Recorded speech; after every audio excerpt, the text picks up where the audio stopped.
Magandang araw mga ka-viewpoint at sana po ay nasa mabuti po tayong kalagayan lahat, ano?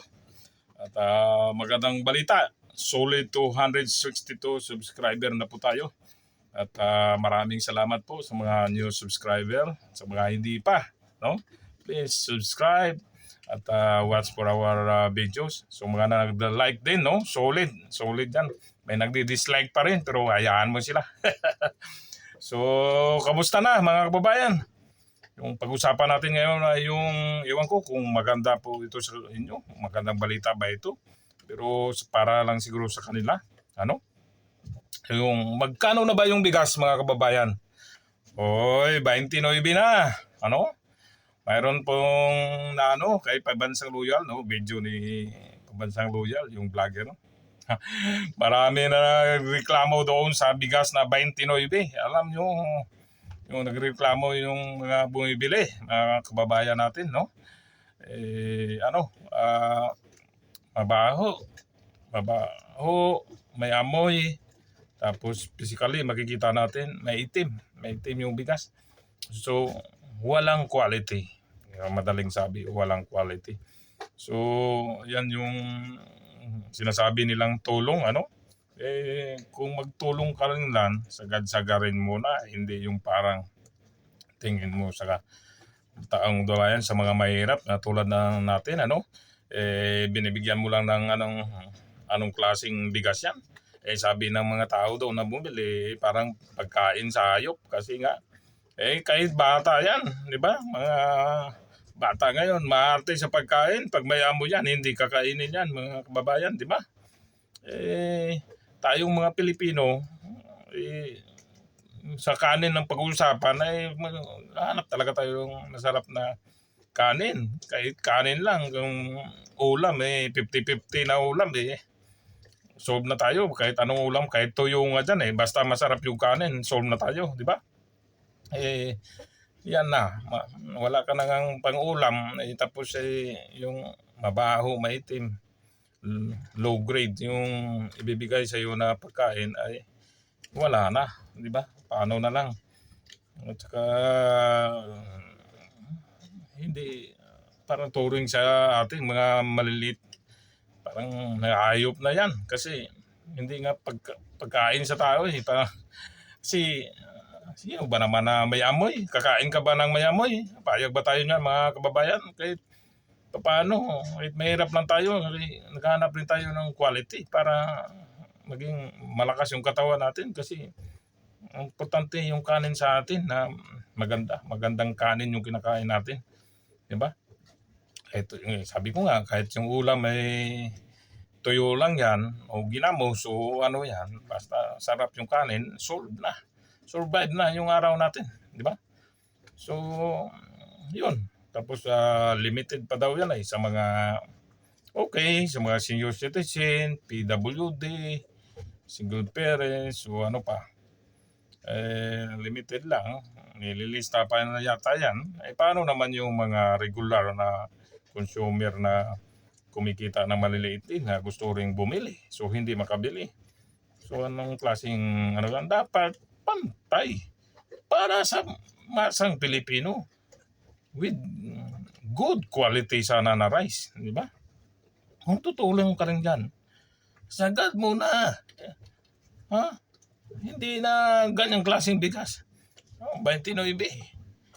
29, kahit 30 man dyan, dagdagan mo ng piso para napahiya ka sa pangako mo, 30, pero masarap naman. Hindi yung may amoy, mabaho, maitim.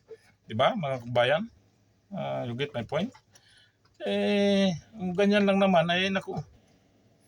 Mamaya, mapaalam mo, mga bata ngayon ay hindi kakain yan. May amoy. Jesus. Ano ba ito? May mabaho. Di ba? May mga bata ngayon, barte. Kahit hindi lang bata, kahit tayo, kakain lang din tayo. Yung magandang klase na. Di ba? Yun lang napakamahal talaga yung ngayon, bigas. Yung mga high quality na bigas. So, yun. Sana yung mga nakabili po, no, na subscribe dito, paki-comments po sa baba, no. Malaman natin anong masasabi nyo dyan sa mga nakabili, kung may mga nakabili man sa inyo, no. So kindly comments below anong status niyan, no. At anyway, dagdag reaction ko lang ito, no, mga kababayan. Lagi kong napapanood nito araw-araw. Grabe na yung krimen. Yung sinasabi nilang nababawasan yung krimen, parang niluloko lang yata tayo, ano? Hindi naman tayo bobo. So, grabe na yung Pilipinas. Wala na lang makita sa news kundi patay. Napatay dahil binaril, napatay dahil sinaksak, napatay sa sunog, napatay dahil sa lumaban o ano, matindi ang krimen sa atin. Ito na yung lately yung incident, no, yung crime incident with yung beauty queen, no, nakita na, no, at saka yung Israeli. So yun, mga kababayan, isang epekto po yan, ito masasabi ko sa inyo. Israeli yan, ano, ano na ngayon ang sasabihin nating mga kapatid natin sa mga Israeli, taga-Israel. Matindi ang Pilipinas. Yan yung boyfriend niya, na 90% ako sure na military personnel yan. Kasi walang lalaki o ano sa babae, lalaki man sa galing serbisyo yan, nasa military yan. So para sa akin nagbakasyon na nga siguro yan, galing sa gera dahil ilang months nang bakbakan doon. Pagdating sa Pilipinas diyan pa pala siya madali. Hindi siya nadali sa gera, pero sa Pilipinas todas.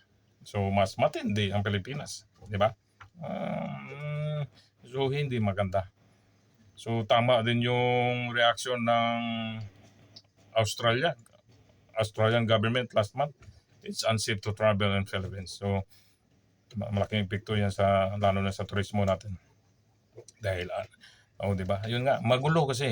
Pag magulo, mabawasan yung investor, mabawasan yung mga turista, it's unsafe. Pero pag secured, safety, tapos high quality yung mga pagkain, yun. Di ba? Hindi yung poor na quality ng rice. Ay, daming dadagsa na turista. May pera. Di ba? Kung poor quality, not secured, unsafe, lalo na yung unsafe. Lahat yan yung security tsaka yung napaka kasi yan safety, napaka-importante sa buhay ng tao. So sa pang-araw-araw na activities, kahit nagtatrabaho ka, napaka-importante yan.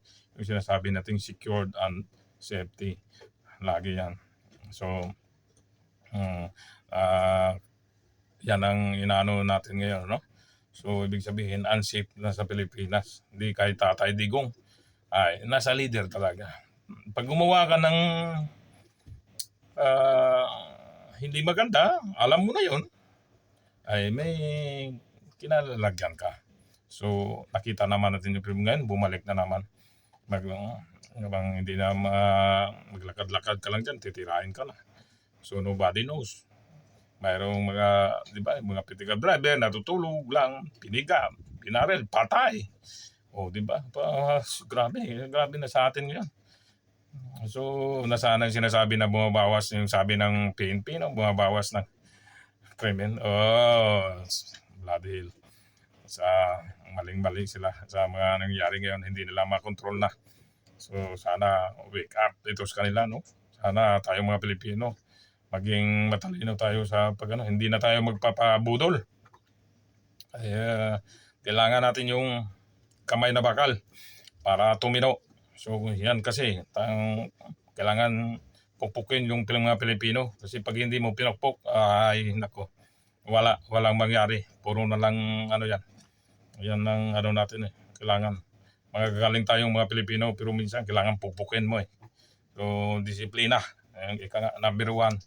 Ang pagiging progreso ng isang lugar ay kailangan yung disiplina. Pag disiplinado, magkakaroon ng effect yan. Nandyan na lahat yan. Secure, safety, progress, di ba? Nandyan na lahat yan. So, pag walang disiplina, alam mo na, magulo. So, yun lang, no, mga kababayan. Ingat po tayo, mag-ingat. Let's continue pray. At magandang balita dahil nag-grow na po yung channel natin. Marami na, 262. And then, almost 200 hours na po yung ano natin. Watch hours. So, slowly but surely, dumadami na tayo. Mga solid viewpoint yan. So, hanggang dito lang muna yung vlog ko at medyo busy pa sa operation. Ngayon lang nakasilip. So, maraming salamat lalo sa mga nag-subscribe, mga hindi pa, maraming salamat din, at mag-iingat po tayo lagi, kasi mahirap na. Importante safe tayo lahat, so God bless us all.